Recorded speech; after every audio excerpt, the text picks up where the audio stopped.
Pengertian sosiologi. Secara etimologi, sosiologi berasal dari kata socius dan logos.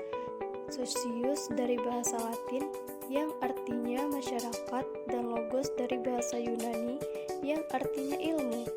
Jadi, sosiologi adalah ilmu yang mempelajari tentang masyarakat. Berikut pengertian sosiologi menurut para ahli. Yang pertama yaitu Auguste Comte menyatakan bahwa sosiologi adalah ilmu yang terutama mempelajari manusia sebagai makhluk yang mempunyai naluri untuk senantiasa hidup bersama dengan sesamanya. Artinya, sosiologi mempelajari sejarah aspek kehidupan bersama yang terwujud dalam asosiasi-asosiasi, lembaga-lembaga, dan peradaban. Yang kedua yaitu Emil Durkheim menyatakan sosiologi adalah ilmu yang mempelajari fakta-fakta sosial, yaitu fakta-fakta yang berisikan cara bertindak, berpikir, dan berperasaan yang ada di luar individu.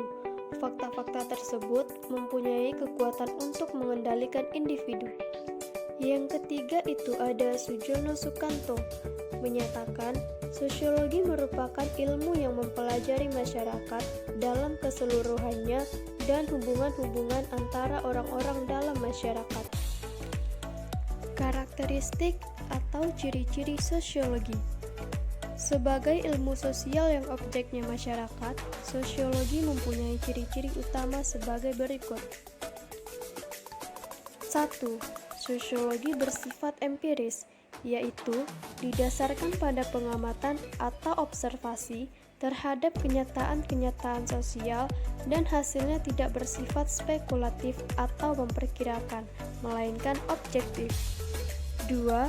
Sosiologi bersifat teoritis, artinya sosiologi selalu berusaha untuk menyusun kesimpulan dari hasil-hasil observasi untuk menghasilkan teori keilmuan.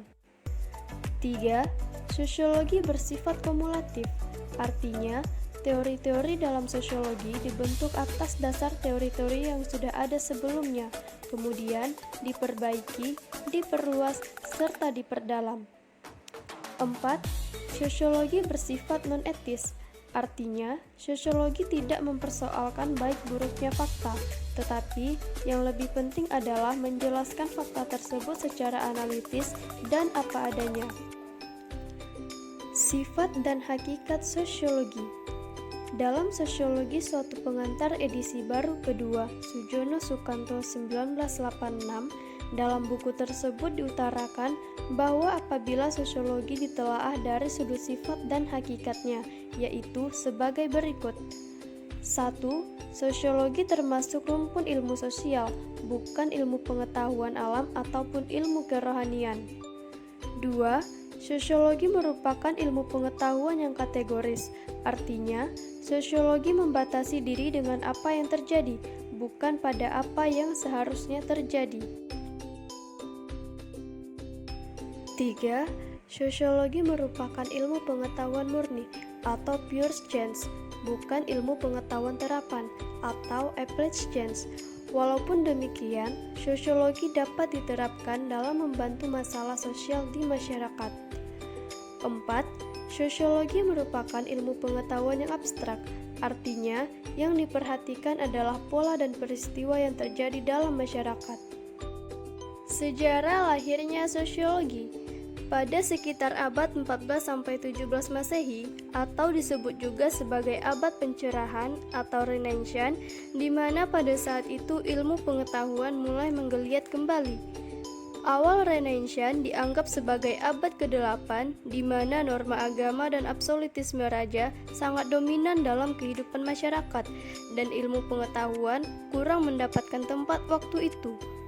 Seiring perjalanan waktu, Renaissance ini membawa kemajuan dalam ilmu pengetahuan, sehingga menimbulkan kepercayaan diri, dan akhirnya banyak menemukan penemuan-penemuan, salah satunya mesin uap. Mesin uap menjadi titik awal mulai berubahnya kehidupan sosial masyarakat waktu itu. Puncaknya, terjadilah revolusi industri di Inggris. yang mendorong terjadinya perubahan-perubahan secara cepat dan ekstrim atas tatanan masyarakat Eropa pada waktu itu, khususnya di negara Inggris. Berbeda dengan Inggris, Perancis pun dilanda revolusi, tetapi bukan revolusi industri, melainkan revolusi politik, di mana terjadinya perubahan sistem kekuasaan di negara tersebut. Sistem pemerintahan monarki absolut yang sudah memerintah Perancis selama berabad-abad harus runtuh dalam 3 tahun saat pergolakan revolusi terjadi.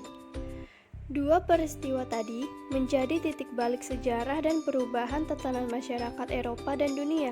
Sosiologi sendiri lahir dan tumbuh dari gejolak sosial akibat terjadinya revolusi industri dan revolusi Perancis tadi, di mana revolusi tersebut banyak membawa dampak, di antaranya urbanisasi, pengeksploitasian pekerja anak-anak, demokratisasi, dan lain sebagainya.